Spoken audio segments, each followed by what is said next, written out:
one of the main reasons why I came to the United States was that one way or another, having been the first country to develop nuclear weapons and having been the only country that used nuclear weapons during a war, United States has to be, if not the first, maybe the second country to start implementing a general and complete disarmament. It'd be nice if it were the first, but if it isn't, if it has to follow some other country like Russia or China, well, so be it. So my presence here is not an attempt to flatter the United States. Growing up, I did know some people who would love to come to the United States. For one reason or another, I was never one of those people, even though I was watching Turkish TV where we saw more American movies than anything else, and we had some kind of familiarity with American history, let's say. And even though we actually grew up in a household where there were some American books about the early settlers and, Native Americans and this and that, books that had pictures, and we actually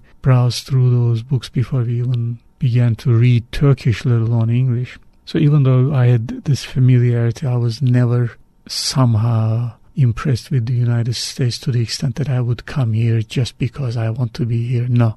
I received a scholarship, a Fulbright scholarship, which is theoretically no strings attached kind of program. So they gave me money to come here. They paid for my ticket. They even, it so happened that in the university that I attended, Ohio State University, I had a fee waiver. So they didn't charge me money for my education. They didn't even charge Fulbright commission for my education. But now it has been more than 20 years, I should say 20 years and maybe 9 months or more that I had been in the United States. And I sincerely say that there has not been a split second when I said to myself, wow, I wish I could be a member of this society. I wish I could be a U.S. citizen. There has never been a split second when I said that. Now, I certainly did try to be a U.S. citizen by marrying an American girl, but that would only be a means to an end. I would never want to continue my life in the United States. I would much rather be traveling all over the world, possibly agitating the rest of the world against some of the U.S. policies, maybe working for some relief, famine relief or disaster relief or whatever. But I never said to myself, wow, I wish I could stay in New York for the rest of my life or 20 years or anything like that. So this has been basically something of an accident. I came here with the goal of communicating my ideas toward world peace, justice, let's say improvement of the human condition, lofty goals, and I thought that I could recruit maybe some other people or I could join some other Americans. So I didn't necessarily assume that Americans would categorically be too stupid or too vicious to join the kind of movements that I wanted to be a part of. But nor did I think that they were better suited for this. Nor did I think that some of the ideals that they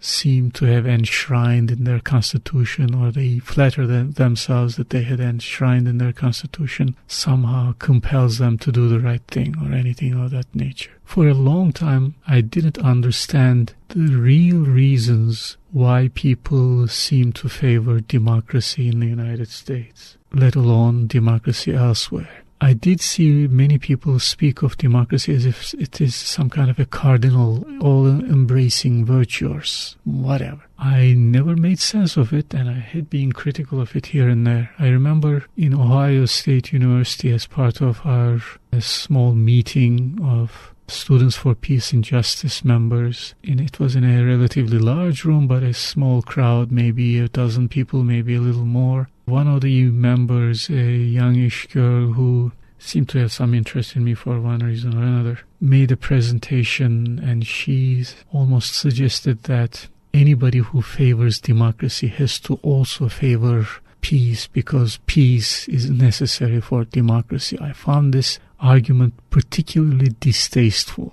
I didn't immediately object to it, but this girl, having some interest in what I thought, and maybe some other things about me, directed a question to me. She said, okay, what do you think about this? after the presentation. She wasn't necessarily referring to the democracy part, but I started modestly by saying that for some people, democracy may not be of any virtue, any value whatsoever. But even some of those people, not all of them, but some of those people, for some of those people, peace would have value, and you would have to work with those people. So to put the cart before the horse, so to speak, in my view, was wrong-headed. Instead of pretending that democracy is the bigger mother virtue, and if we don't work for peace, well, we're kind of putting a frown on this goddess's face or putting some blemish on her dress or whatever. This kind of image that she invoked, at least in my view, was wrong. So I tried to correct her there, and I did have a couple of minutes to make the point. She didn't respond to it directly, but there were some older guys in the same group, and they probably understood my point too well, and they chose to stop me at some point. I said, fine, you ask me my opinion, this is my opinion. And that still is my opinion. Recently I came across a BBC program, The Truth About Democracy, and this relates the beginnings of democracy in Athens, and apparently the thesis of the program is that it started as some kind of a temporary measure to recruit the common people for a political conflict between certain groups. So normally the aristocracy would choose to keep power to themselves, but at some point one party felt that, well, we're not going anywhere unless we recruit the hoi polloi. So they did recruit the hoi polloi, and hoi polloi did not give up their power afterwards.